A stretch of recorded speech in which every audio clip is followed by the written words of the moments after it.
अगर तुम कोई सब्जेक्ट स्टार्ट नहीं किए हो तो इंग्लिश स्टार्ट करने का अभी बेस्ट तरीका है। इस पूरे से वीडियो में टॉपर्स के नोट्स को रिव्यू करेंगे, कुछ अच्छे से हैक्स जानेंगे कि क्या टॉपर्स यूज करता है, और टॉपर्स के अलावा अगर हम बैकबेंचर हैं तो टॉपर्स की तरह कैसे उस हैक को यूज करते हैं। प्लीज ये हैक्स बिना सुने मत जाना। हैक्स हम स्टार्टिंग में भी बता देंगे, हमको कोई दिक्कत नहीं है तुम की लास्ट तक रोके तुमको, तुम देख लेना। बाकी देखो, दूसरा चीज ये हो गया। तीसरा चीज हम लोग इस पे बात करेंगे अभी भी, अब तुमको किस टीचर को फॉलो करना है जो तुम्हारा लगभग 20 दिनों में इंग्लिश को बहुत अच्छा करवा सके। ठीक है ये, और चौथा ये चीज हम जानेंगे कि इंग्लिश का थोड़ा सा स्ट्रक्चर देख लेंगे कि कैसे कैसे मार्क्स हमारे आते हैं। समझ गए बात को। देखो सबसे पहले हम इंग्लिश को समझते हैं। खुद बताते हैं कि मेरा इंग्लिश में 10th बोर्ड में 71 मार्क्स आए हैं आउट ऑफ 80 और 91 मार्क्स आए हैं आउट ऑफ 100। सेम अगर हम थोड़ा सा और एक चीज बताएं तो मेरे 98 आए हैं आउट ऑफ 100 एसएसटी में। तुम बोलोगे क्यों रिलेट करवाए? रिलेट हम इसलिए करवाए कि ये दोनों जो सब्जेक्ट है ना, यहाँ पे कोई कॉन्सेप्ट नहीं लगता है। मतलब कॉन्सेप्ट का मतलब ये, मतलब समझ लो जैसे साइंस में न्यूमेरिकल्स, ये सब कॉन्सेप्ट इस तरह का नहीं लगता, आईक्यू बहुत ज्यादा नहीं लगता। इसमें कुछ कुछ चीज रटना होता है, कुछ कुछ हैक्स होता है जो मेरी टीचर बताई थी, वो हम तुमको आज पूरा अच्छे से बताने वाले। ध्यान से सुनो। देखो इंग्लिश पढ़ने बैठते हो, अगर हमको इंग्लिश अब स्टार्ट करते हैं तो सबसे पहला काम हमको करना है हर एक चैप्टर का इंपॉर्टेंट वर्ड मीनिंग याद करना। प्लीज, तुमको लगेगा ये बच्चा का चीज है, लेकिन प्लीज कर लेना। तुमको बताते हैं क्यों। मान के चलो जो टॉपर है उसका तो ग्रामेटिकल मिस्टेक नहीं होता, लेकिन अगर हम अभी स्टार्ट कर रहे हैं तो ऑब्वियस मेरा काफी सारा ग्रामेटिकल मिस्टेक होगा। हमको करना क्या है, जैसे कि हम कोई चैप्टर सपोज दैट पढ़ लिए, मान के चलो हम रैट ट्रैप पढ़ लिए। डन है गाइस, रैट ट्रैप पढ़ लिए तो उसमें ना बहुत सारा वर्ड्स मिलेगा इंपॉर्टेंट, जैसे मोडेस्ट हो गया, फिर तुम्हारा वेगा बॉन्ड हो गया। तो ये सब वर्ड्स अगर हमको मिला है ना, हमको रटना है डेली, मतलब इस चीज को रटना है, हर चैप्टर का रटना है। और रट के क्या करना है, अगर मान लो इस चैप्टर से मेरा क्वेश्चन आया, ठीक है, रैट ट्रैप से, हम क्या करेंगे, सिंपली हम लिख देंगे और हम ये जो वर्ड है ना उसको डार्क से अंडरलाइन करेंगे। देखो तुम पहले टॉपर्स का नोट्स देखो, तुमको इसमें क्या दिख रहा है, ये हर जगह अंडरलाइन किया है। ये तुम्हारा टॉपर्स का हैक। लेकिन अभी हम तुमको एक बैकपेंचर हैक बताते हैं। देखो ये लड़का ना लाइट करके हाईलाइट किया है, देख रहे हो तुम, लाइट करके। क्यों? क्योंकि इसका अगर हाईलाइट पे ध्यान दे तो ठीक है, साथ ही साथ इसका ग्रामेटिकल मिस्टेक कम होगा या फिर होगा ही नहीं। टॉपर से क्योंकि, लेकिन हम अगर टॉपर नहीं है तो हमको इस चीज को और अवॉइड करना होगा कि जो टीचर है उसका ध्यान मेरा ग्रामेटिकल मिस्टेक की तरफ ना जाके जो मेन वर्ड है ना किसी चैप्टर का, पर्टिकुलर चैप्टर का, तो उस पर जाए। जैसे देखो टीचर देखेगा ना, ऐसे करके देखते हैं कि देखो मान लो रेड ट्रैप का चैप्टर का क्वेश्चन है, तो उसमें टीचर का तो टिप्स होता है सारा चीज, तो देखिएगा ओ ये इंपॉर्टेंट वर्ड था उसमें, यहाँ इसने लिखा है, यानी कि बच्चा चैप्टर पढ़ा है। तो ये ना कुछ कुछ टीचर्स के साइकोलॉजी के साथ खेल सकते हैं हम। और हाँ, जैसे वो लाइट किया है ना, हम लोग को बोल्ड अंडरलाइन करना है। क्यों? क्योंकि ना बस वही वर्ड पे खास करके टीचर का ध्यान जाए, तो उससे हम लोग का ग्रामेटिकल मिस्टेक छिपता है। ये हमको टीचर्स बताई थी, हैक है, चुपचाप तुम लोग भी प्लीज रख लेना। और थोड़ा सा डार्क पेंसिल से करना इसको, हम बार बार इसलिए बोल रहे हैं क्योंकि यूज करना है इसको।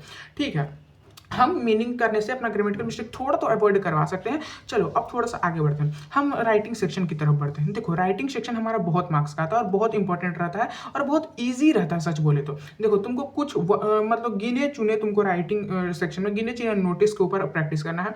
और वो सारा नोटिस जो है हर एक टीचर से जिससे तुम पढ़ने वाले हो वो हर एक नोटिस प्रैक्टिस कर पाएगी। प्लीज उस सारे नोट्स को तुम एक बार दो बार नोटिस को तुम प्रैक्टिस करके लिख लेना। बोलो क्यों? नोटिस हमेशा एक पर्टिकुलर, मतलब ना बहुत ज्यादा इधर का उधर का नहीं करेगा। हर बार बोर्ड्स में एक ही टॉपिक से लगभग क्वेश्चन पूछता है नोटिस का, या फिर राइटिंग सेक्शन में हर चीज का। ठीक है, तो तुमको एक नोटिस को लगभग 2-3 बार प्रैक्टिस करना है।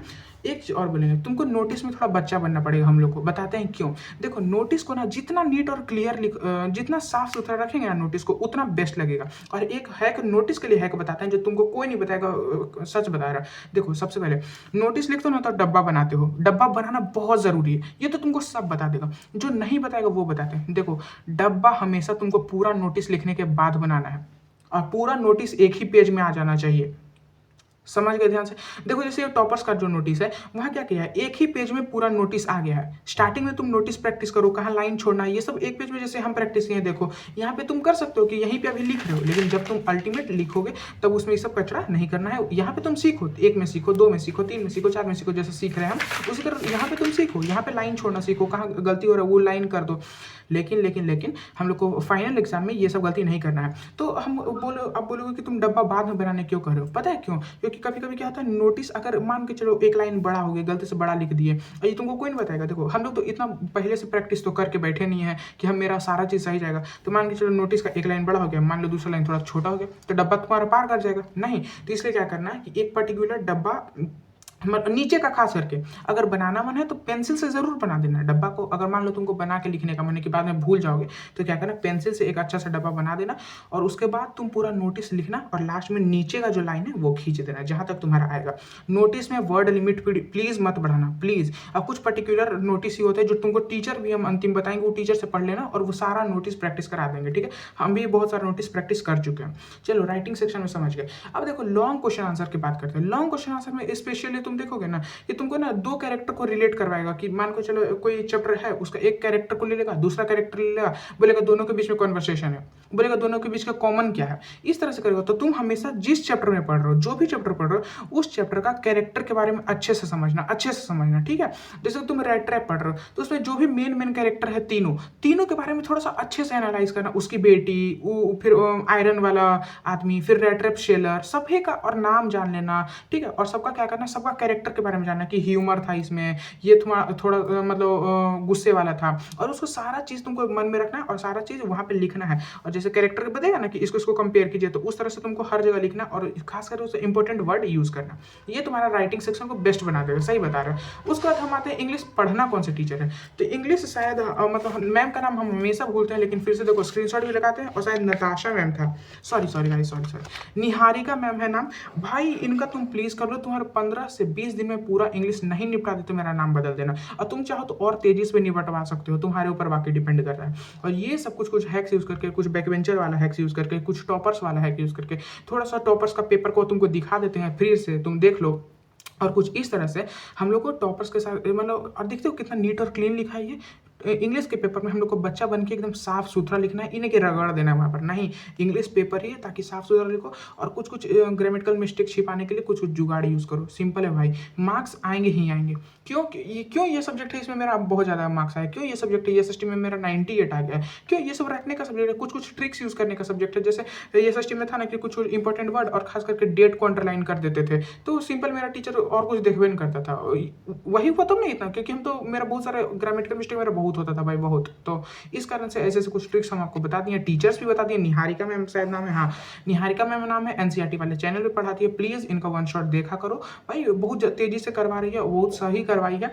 और खास करके मैम जितना क्वेश्चन देगी भाइयों, प्लीज़ तुम लोग को प्रैक्टिस करना है, प्लीज़ भाई प्रैक्टिस करना, जितना क्वेश्चन देगी सबको प्रैक्टिस करना है। स्टार्टिंग में मेरे जैसे हम कितना चीज़ें हैं, देखो डायरी दिखाते हैं, देखो कितना चीज़ें हैं कि यहाँ पे एक लाइन छोड़ना है, और एक लाइन छोड़ने को ना तुम एरोस बना लो कि जहाँ तुमको लाइन छोड़ना वहाँ एक एरो बना दो लाइन में, वो तुमको हमेशा याद रखेगा कि यहाँ पे लाइन छोड़ना है, ठीक है। तो ये सब कुछ ट्रिक्स था। और कैसा लगा आपको वीडियो, सब कुछ इसमें बता दिया कि इंग्लिश टॉपर्स कैसे लिखते हैं, तुम कैसे अपना ग्रामेटिकल मिस्टेक छिपा सकते हो, अगर तुम बैकवेंचर हो तो तुमको नोटिस कैसे लिखना है, एकदम साफ सुथरा डब्बा बना के, वर्ड्स एक्सीड नहीं करना है, बहुत इंपॉर्टेंट है, वर्ड्स एक्सीड नहीं करना है नोटिस वगैरह में, ठीक है। फिर सब कुछ जान गए तो मिलते हैं किसी नेक्स्ट वीडियो में अच्छे टॉपिक के साथ। कैसा लगा आपको ये वीडियो, और अब इंग्लिश स्टार्ट कर दो अभी, मतलब पूरा दिसंबर का आधा तक, तो मतलब 15 दिसंबर तक इंग्लिश निपट जाएगा, हम गारंटी दे सकते हैं, मैम से पढ़ो हो जाएगा। मिलते हैं किसी नेक्स्ट वीडियो में, टिल देन बाय गाइस।